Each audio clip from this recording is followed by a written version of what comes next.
So in this short second session, we're going to try and do something a little bit different. We'd like to actually hear some voices of consumers themselves, and particularly voices of vulnerable consumers. So this second session is entitled Listening to the Voices of Consumers in Vulnerable Circumstances. And we're going to show you three very short clips from member organisations of ESAN. The first clip is from the Financial Conduct Authority, and it was taken as part of the FCA's Financial Lives survey. The second clip is from Turn to Us and concerns fuel poverty. And the third clip is from Citizens Advice and looks at access to post offices. And I want to emphasise, although each clip features consumers in a particular sector, I think you will agree that each of them raises issues which are generic to all the sectors represented at this conference, especially as regards consumers with vulnerabilities. So let's watch these three clips, and then I'll introduce you to two of my ESAN colleagues who are trustees who will comment briefly on the issues raised.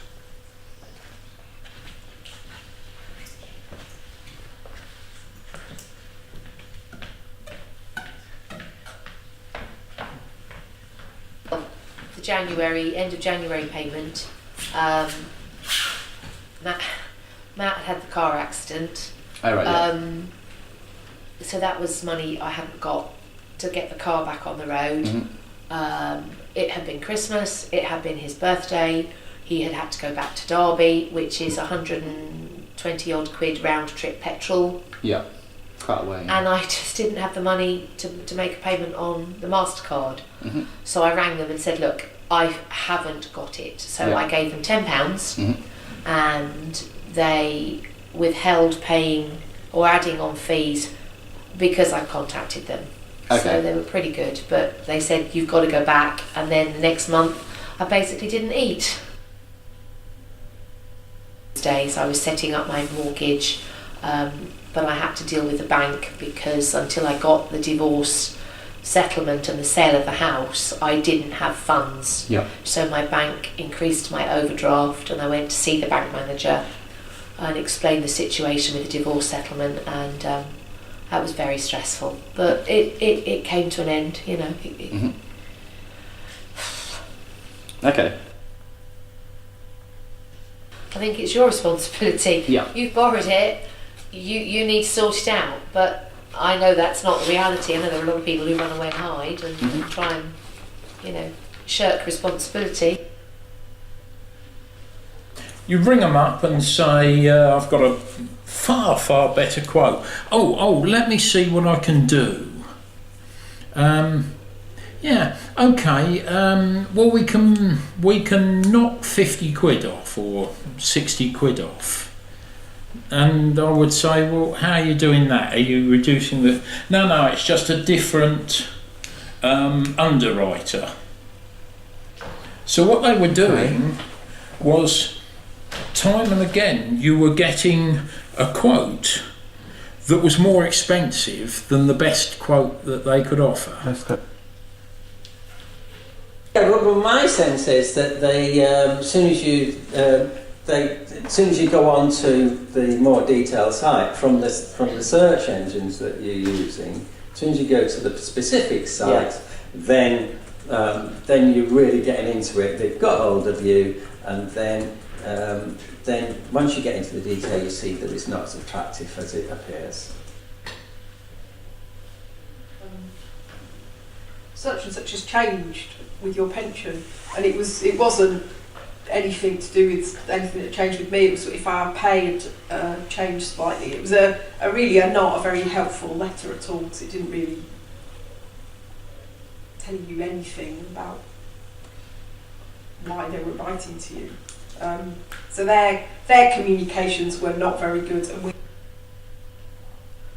haven't got time to worry about making choices about things all the time. You know, like that's a good idea to tell me that I've got 27 brands of baked beans to choose from. I don't really care. I just want some baked beans. It's a bit like that with the pension thing, really. But I know that that's not the reality of the situation, so I've got to kind of make myself do it. No, life's too short. I've got spent 5 hours wading through the website. That's enough now. I'm going to read my book or something. There's a limit. There's definitely a limit to the amount of expertise I want to acquire about pensions. Do you know, I'm not very good at thinking about the future, and I should be dealing with elderly people. I really should be, but I tend to stay in the moment and don't think hard enough about the future. That's the problem. Yeah. I always think I'll be all right. Yeah. Does that make sense? No, it does. Where I really should be. Age creeps up on you quickly, Yeah. but I don't feel like I'm 55, if that makes sense. So it's all, I almost think in my mind, I've got all these years left to sort that out later. Went to their Lichfield branch, I think it was in the end. Found them quite, as you'd expect, really professional. They knew what they were talking about. They were quite slick in what they offered. We really liked the advisor we had explained things really well. We found we understood what she was saying. We obviously knew about mortgages. We knew you had to get one, but the sort of the ins and outs of it were still a bit alien to us. We were sort of fresh out of uni almost, and it's one of those things that you wish you get taught about at school. You hear about mortgages, but the only sort of financial information I ever remember being taught at school was how to sign a cheque, and I can't say I do that very often anymore. So what we liked about the Halifax is they were quite open and quite willing to talk to us. They gave us enough information, but not enough not too much that baffled us.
It was very easy to get into. The pavement outside was quite level. The door just automatically opened, which was brilliant because they're so heavy, those doors. You have to go in backwards and then pull your truck behind you. The door had no access for disability. It was an extremely heavy door. In fact, I just couldn't budge it. Thankfully, a very nice person said, "Are you in trouble? Can I help?"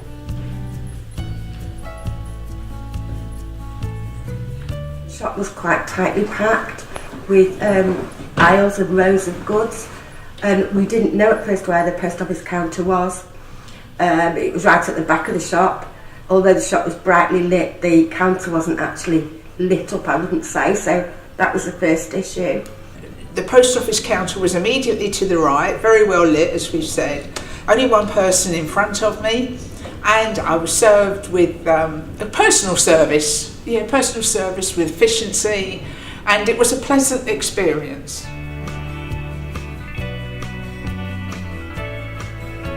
I had a difficulty knowing where I had to go in order to join the end of the queue because it wasn't obvious.